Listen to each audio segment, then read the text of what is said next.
നമ്മൾ പഠിക്കേണ്ട പാഠം ഗസയിൽ നിന്നാണ്. ഗസയിലെ മുസ്ലിമീങ്ങളെ കണ്ടിട്ടാണ് മാർട്ടിൻ റോബർട്ട് എന്ന ഓസ്ട്രേലിയൻ ആക്ടിവിസ്റ്റ് മുസ്ലിമായി നമ്മൾ പറയുന്നത്. ആ ഓസ്ട്രേലിയൻ ആക്ടിവിസ്റ്റിനെ മുൻനിർത്തിയിട്ട് ഞാൻ ചോദിക്കുകയാണ്, നമ്മളെ കണ്ടാൽ ഒരാൾ മുസ്ലിമാവോ? നമ്മളെ കണ്ടാൽ ഒരാൾ ഇസ്ലാമിലേക്ക് കടന്നു വരുമോ?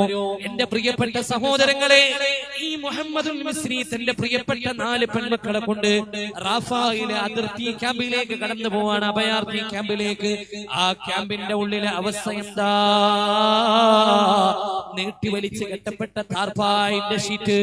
ആ ഷീറ്റിന്റെ ചുവട്ടിലാണ് ഈ 4 പെൺമക്കളും ബാപ്പയും കിടന്നുറങ്ങുന്നത്. മഴ പെയ്താ പോലും നല്ല ഒരു സുരക്ഷിതത്വമില്ല. എപ്പോഴും ആ അഭയാർത്ഥി ക്യാമ്പ് ആക്രമിക്കപ്പെടാം. അവിടെ ഇസ്രായേലി സൈന്യത്തിന്റെ കാലൊടിപ്പാടുകളുണ്ട്. നേരം വെളുത്താൽ സ്കൂളില്ല, മദ്രസയില്ല, ഹോസ്പിറ്റലില്ല, പാഠശാലയില്ല, അങ്ങാടിയിൽ പോകില്ല, ഭക്ഷണമില്ല. എപ്പോഴെങ്കിലും ഒരു ട്രക്ക് വരും. ആ ട്രക്കിൽ നിന്ന് എറിഞ്ഞു കൊടുക്കുന്ന ബ്രെഡിൻ കഷ്ണത്തിന് മണിക്കൂറുകളോളം ഇങ്ങനെ ലൈൻ നിന്നുകൊണ്ട് വരി നിന്നുകൊണ്ടാണ് ഭക്ഷണം ലഭിക്കുക. ആ ഭക്ഷണത്തിന് വരി നിൽക്കുമ്പോൾ തന്നെ ചിലപ്പോൾ ആക്രമണം ഉണ്ടാവാം. പ്രിയപ്പെട്ട മുഅ്മിനീങ്ങളെ, എത്രമാത്രം പ്രയാസകരമായിരിക്കും ആ ഒരു ജീവിതത്തെ കുറിച്ച് ആലോചിച്ചു നോക്കൂ. ആ ഒരു 365 ദിവസത്തിനിടക്ക് ഇനി പറയുന്ന കാര്യങ്ങൾ ശ്രദ്ധിക്കേണ്ടത് എന്ത്?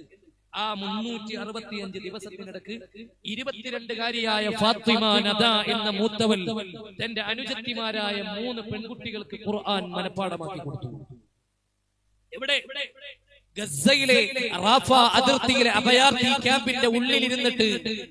ഇതാ നമ്മൾ പഠിക്കേണ്ടത്. എന്തുകൊണ്ട് നമ്മുടെ മക്കൾ ആത്മഹത്യ ചെയ്യുന്നു? എന്തുകൊണ്ട് നമ്മുടെ പെൺമക്കൾ ഒളിച്ചോടുന്നു? എന്തുകൊണ്ട് നമ്മുടെ പെൺമക്കൾ മറ്റൊരുത്തന്റെ കൂടെ ഇറങ്ങിപ്പോകാനുള്ള മനസ്സിലേക്ക് കടന്നു വരുന്നു? എന്തുകൊണ്ട് മാതാപിതാക്കളെ തള്ളിപ്പറയുന്നു? എന്തേ നമ്മളും ഇസ്ലാമും തമ്മിലുള്ള അന്തരം?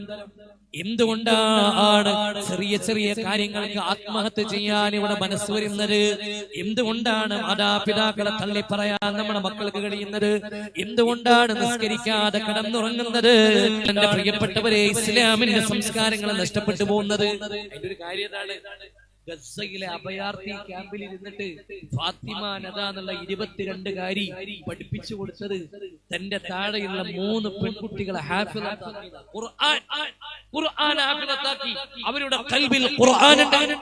അവർ ജീലുൽ ഖുർആൻ, അവർ ഖുർആനിന്റെ ഉമ്മത്താണ്. നമുക്കെന്താ ഖുർആൻ ഉള്ളത്? നമ്മുടെ കയ്യിൽ എന്താ പ്രിയപ്പെട്ടവരെ ഖുർആൻ ഉള്ളത്? ഏത് ഖുർആൻ? അത് വീടിന്റെ ബറക്കത്താണ്. ഇന്നാ അൻസൽനാ ഇലൈക്കും കിതാബ്.